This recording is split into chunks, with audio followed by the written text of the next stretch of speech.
Bharatiya Janata party के बड़े नेता प्रदेश कार्य समिति के सदस्य सतानंद गौतम के भाई रामबाबू गौतम का विवाद अब तूल पकड़ रहा है। बीती रात भाजपा नेता के भाई रामबाबू गौतम के द्वारा धर्मपुर थाना प्रभारी के खिलाफ सैकड़ों ग्रामीणों के साथ धर्मपुर थाने का घेराव कर नारेबाजी की गई थी एवं थाना प्रभारी पर अभद्र भाषा एवं गाली गलौज के आरोप लगाते हुए कार्रवाई की मांग की गई थी। अब यह मामला तूल पकड़ रहा है। कल हुई घटना के मामले में थाना प्रभारी धर्मपुर अनिल राजपूत ने रामबाबू गौतम के आरोप को गलत बताया है।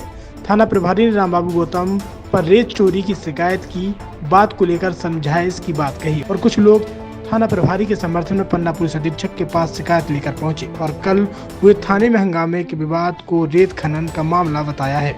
वहीं भाजपा नेता के भाई ने रेत के किसी भी मामले से साफ इनकार किया है। रामबाबू गौतम का कहना है कि धर्मपुर थाना प्रभारी सक्रिय दलालों के माध्यम से अवैध रेत की एंटी वसूली करवाते हैं, जिसका विरोध करने वालों के खिलाफ थाना प्रभारी अपने पद की आड़ में लोगों को धमकियां दे रहे हैं। मेरा किसी प्रकार अवैध रेत उत्खनन में दूर दूर तक कोई लेना देना नहीं है। मेरा साथ थाना प्रभारी धर्मपुर के द्वारा थाने में बुलाकर मुझे अपमानित एवं अपशब्द कहे गए, जिसकी निष्पक्ष जांच होनी चाहिए और थाना प्रभारी पर भी कार्रवाई होनी चाहिए। वहाँ थाने में सीसीटीवी कैमरे हैं, उनमें वॉइस रिकॉर्डिंग होती है, वो निकाल के एसपी महोदय जांच करवा। किस बात को लेकर विवाद हुआ था? पूरा बात मैंने आपसे बताया कि वो मुझे फ़ोन करके अजीत से बुलवाया, मैं वहाँ पहुँचा तो उनने मेरे से कहा कि तुम्हारे ट्रैक्टर चल रहे हैं वहाँ। तो मैंने कहा साहब मेरे कोई ट्रैक्टर नहीं चले, अगर ट्रैक्टर चल रहे हैं तो आप पकड़ के कार्रवाई कर दीजिए। इसके बाद वो कह रहे हैं तुम नेतागिरी कर रहे हो, ज़्यादा होशियारी करते हो, गाली गलौज करने लगे। कई सारे ऐसे आपने बताया कि पुलिसकर्मी भी हैं जिनके अवैध रेत के कारोबारी हैं। कौन कुछ हैं, कहाँ कहाँ चल रहा है? वो सब उसी धर्मपुर थाना क्षेत्र में ही चल रहे हैं। वो एक इनका मतलब दलाल टाइप के वहाँ सक्रिय हुए जो अवैध गतिविधियों से वसूली करके थाना प्रभारी महोदय को पहुँचा। जो थाना प्रभारी ने जो आपका विवाद हुआ तो उसमें कुछ ज़्यादा महत्वपूर्ण चीज़ें नहीं, क्या मुख्य चीज़ है? मुख्य चीज़ उनने बुला के बेइज्जती की और गाली गलौज की। वजह क्या थी इसकी? वजह उनको किसी ने या डाउट है या कुछ है तो उनने कहा कि तुम्हारे ट्रैक्टर चलते हैं। तो मैंने उनसे कहा कि मेरे ट्रैक्टर चलते हैं साहब, तो आप ट्रैक्टर पकड़ लीजिए और कार्रवाई कर दीजिए, या मुझे दिखा दीजिए, वीडियो दिखा दीजिए कहाँ चल रहा है, किसने बताया। तुम्हारे कारण लाइन ऑर्डर खराब हो रहा था। मैंने कहाँ का लाइन ऑर्डर खराब हो रहा है? क्या आपके गांव के पास से निकली बाघे नदी में रेत का उत्खनन हो रहा है या नहीं हो रहा है? हमारे गांव से निकली वो रामनगर के पास, उसमें कहीं रेत का अवैध उत्खनन नहीं हो रहा, ना इतनी मात्रा में रेत है कि वहाँ कोई अवैध उत्खनन हो सके। बाघे नदी की बात? बाघे नदी में ही बता रहा हूँ। क्या चाहते हैं?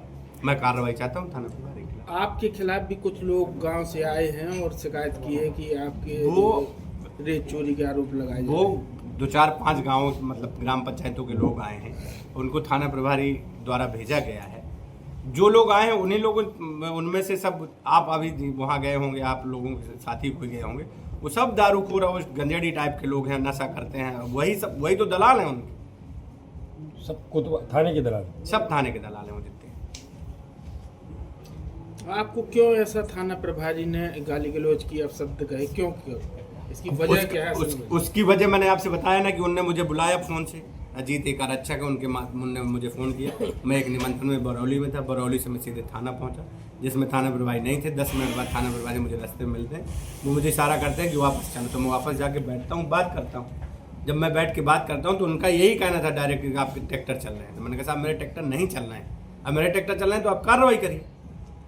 आपने आरोप भी लगाए अभी जो बात बताई कि थाना प्रभारी हैं तो रेत के जो अवैध डंपर हुए हैं या अवैध खदानें हैं उनसे पैसे लेते हैं। बिल्कुल लेते हैं, डंपरों से लेते हैं, जो गाड़ियाँ चलती हैं उनसे लेते हैं।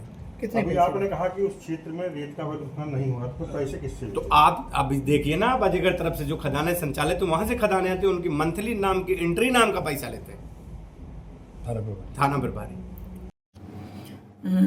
13 नवंबर को इमलिया ग्राम के ग्रामवासियों द्वारा मुझे एक आवेदन पत्र दिया गया, जिसमें उनके द्वारा बताया गया कि रामबाबू गौतम जो है इमलिया घाट से अवैध बालू निकालकर गांव के रास्ते से जो है इमलिया गांव के रास्ते से निकालता है, जिससे ग्रामवासियों को रात्रि में सोने में एवं जो है बच्चों को पढ़ने लिखने में तकलीफ़ होती है एवं दिन के समय में कोई भी अप्रिय घटना बच्चों के खेलने कूदने के दौरान ट्रैक्टरों द्वारा कोई भी अप्रिय घटना घटित हो सकती है। इस प्रकार का आवेदन मुझे ग्रामवासियों द्वारा दिया गया था। उसी संबंध में कल दिनांक को रामबाबू गौतम को थाना परिसर में मेरे द्वारा ये जानकारी दी गई कि भाई आपके जो है ना ट्रैक्टर इमलिया घाट से बालू लेकर गांव के रास्ते से आते हैं, जिसमें कोई भी अप्रिय घटना घटित हो सकती है, कानून व्यवस्था की स्थिति निर्मित हो सकती है, ग्रामवासियों को परेशानी है। आपके द्वारा रात्रि दिन रात ट्रैक्टर चलाने से ग्रामवासियों को रात्रि में सोने में तकलीफ होती है, कानून व्यवस्था की स्थिति निर्मित हो सकती है, ऐसा मेरे द्वारा राम बाबू गौतम को कहा गया। उसके बाद राम बाबू गौतम जो है थाना से चला गया। उसके 1 घंटे बाद अपने कुछ साथियों को करीब 100-150 लोगों को लेकर थाने आया एवं पुलिस के विरुद्ध जमकर नारेबाजी एवं विरोध करने लगा, जिसकी सूचना वरिष्ठ अधिकारियों को दी गई।